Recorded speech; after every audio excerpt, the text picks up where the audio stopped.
బాపట్లలో శ్రీ మత్స్సుందరవల్లి రాజ్యలక్ష్మి సమేత క్షీర భావనారాయణ స్వామి ఆలయం క్రీస్తు శకం 594 సంవత్సరంలో క్రిమికంఠ చోళరాజులు చోళీ భూపాలునిచే నిర్మించబడింది. ఈ ఆలయం నిర్మించి ఇప్పటికీ 1434 సంవత్సరాలు అయింది. అలాగే ఇక్కడ 100 సంవత్సరాలు పైబడిన రథం కూడా ఉంది. అయితే ఈ ఆలయ నిర్మాణ చరిత్ర ఆసక్తికరంగా ఉంటుంది. శ్రీ మత్స్సుందరవల్లి రాజ్యలక్ష్మి సమేత క్షీర భావనారాయణ స్వామి వారి దేవస్థానం చరిత్ర గురించి పూజారి అల్లూరు వీర రాఘవ స్వామి ఏమంటున్నారో చూద్దాం. ఇది భావపురి క్షేత్రంలో స్వయం వ్యక్తమైన శ్రీ సుందరవల్లి రాజ్యలక్ష్మి సమేత క్షీర భావనారాయణ స్వామి వారి క్షేత్రము. దీనికి భావపురి అని పేరు. ఇది ఒకప్పుడు మహా అరణ్యంగా ఉండేది. ఈ పక్కనే ఆముదాల వలస అని ఒక చిన్న పల్లెటూరు ఉండేది. దాని నుంచి అక్కడ నుంచి వ్యక్తులు వచ్చి అడవిలో దొరికే వస్తువులన్నీ తీసుకొని వెళ్ళి సంతలో అమ్ముకుంటూ ఉండేవాళ్ళు. అలాగే దానిలో బావ బావమరుదులు ఇద్దరు కట్టెలు కొట్టుకొని అవి తీసుకెళ్ళి అడవిలో కట్టెలు కొట్టుకొని తీసుకొని వెళ్ళి ఆ ఊరిలో విక్రయిస్తూ ఉండేవాళ్ళు. వారు అడవిలో తప్పిపోతాం అనుకున్నట్టుగా మధ్యలో బావా బావా అని పిలుచుకుంటూ ఉన్నారు. మన క్షీర భావనారాయణ స్వామి క్షీర వృక్షంలో ఎప్పటి నుంచి ఉన్నారో కానీ ఆయన అక్కడ వెలిసి ఉన్నారు. ఆయన ఉన్న చెట్టుని వీడు గొడ్డలతో కొట్టారు. కొట్టినప్పుడు ఏమైందంటే ఒక బావమరిది పడిపోయారు. స్వామి పడిపోయారు. దూరం నుంచి ఉన్న బావగారు బావా అని పిలిస్తే ఈయన పడిపోయి ఉన్నారు. వృక్షంలో ఉన్న క్షీర వృక్షంలో ఉన్న స్వామివారు ఊ అని పలుకుతున్నారు.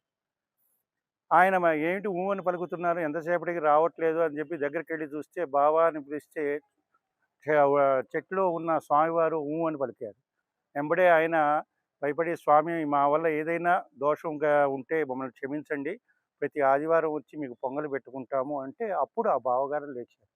అప్పటి నుంచి వాడు ప్రతి ఆదివారం వచ్చి పొంగలు పెట్టుకుంటూ ఉన్నారు. తర్వాత కొంతకాలానికి క్రిమికంఠీరావు చోళ మహారాజు జైత్రయాత్రకు వెళ్తూ ఇక్కడే ఉన్న ఊర్లో బస చేశారు. ఆ బస చేసి ఆయన వాహనాలైన గుర్రాలు, ఏనుగులు ఇవన్నీ అడవిలో మేతకు వదిలినప్పుడు ఆ పట్టపు ఏనుగులు వచ్చి స్వామివారు ఉన్న వృక్షాన్ని తినటానికి ప్రయత్నం చేసినాయి. అప్పుడు ఆ తొండాలు ఆ వృక్షానికి అతుక్కుపోయినాయి. అది ఎలా తీయాలో తెలియక భటులు వెళ్ళి రాజుగారిని విన్నవించినప్పుడు రాజుగారు దీని గురించి విశిష్టత గురించి ఎవరికో ఒకరికి తెలుసుంటుంది, వాళ్ళని తీసుకురమ్మని పంపించారు.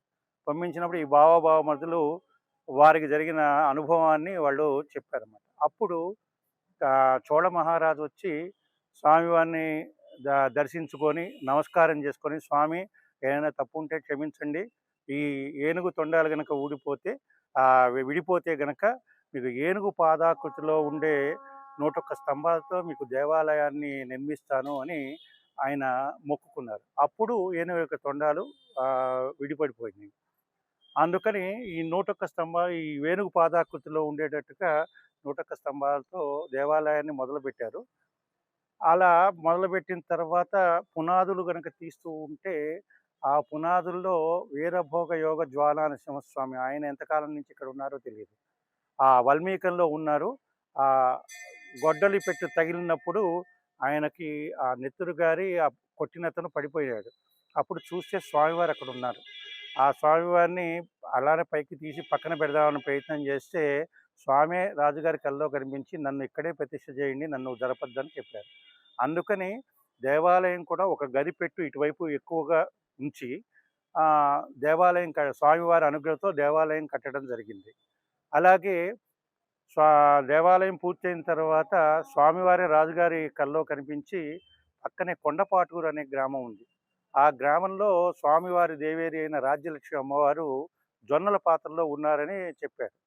సరే, ఊరంతా జొన్నల పాత్రలు, ఏ జొన్నల పాత్రలో ఉంది స్వామి, ఎలా కనుక్కోవాలి అంటే దాని మీద ఆంబోతు పడుకొని ఉంటుంది, అక్కడ అమ్మవారు ఉన్నారు, తీసుకొచ్చి నా దక్షిణ భాగంలో నన్ను ప్రతిష్ఠ చేయండి అని చెప్పారు.